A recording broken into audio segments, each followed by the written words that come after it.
ციხის ცნობილი კადრების ორიგინალი მასალა, რომელიც ეთერში არ გასულა, დღეს ბრიუსელიდან ჩამოიტანეს და ის პროკურატურას გადაეცემა. ტელეკომპანია ობიექტივის დამფუძნებელმა ირმა ინაშვილმა, მოძრაობა წინააღმდეგობის ლიდერებმა სოსო მანჯავიძემ, გიორგი ლომიამ და ციხის კადრების ავტორმა დათა აკობიამ ყველა იმ მასალის დედანი წარმოადგინეს, რაც საზოგადოებისათვის ჯერ კიდევ უცნობია. ირმა ინაშვილმა დღესვე ბოლო დროს განვითარებულ ზეწოლაზეც ისაუბრა, რომელიც მედია სახლის ობიექტივის და მის წინააღმდეგ მიმდინარეობს. ინაშვილი ნდობას უცხადებს მთავარ პროკურორს და მასთან თანამშრომლობას აპირებს.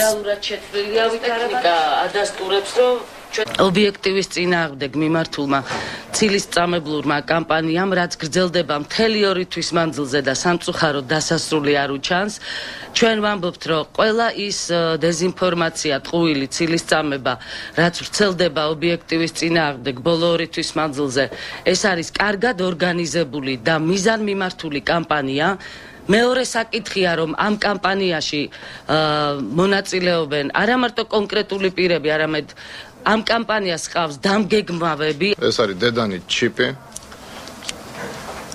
რომელზეც გადაღების შემდეგ არც არაფერი არ ჩაწერილა და არც არაფერი არ წაშლილა, ეს მხოლოდ იმისთვის გაკეთდა, რომ ექსპერტმა დაამტკიცოს და დაადგინოს, რომ ეს არის ორიგინალი დედანი.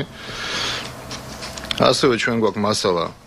ეს მასალა არც თქვენ გაქვთ და არც პედუკაძეს ბუნებრივია, რომელსაც ჩვენ გადავცემთ, მე არ დავასახელებ ახლა რა არის ამ მასალაზე, რომელსაც გადავცემთ პროკურატურას და პროკურატურამ გამოიძიოს თუ რა ხდებოდა ციხეებში, ვინ აწამებდა იმ ხალხს, ვისი დავალებით.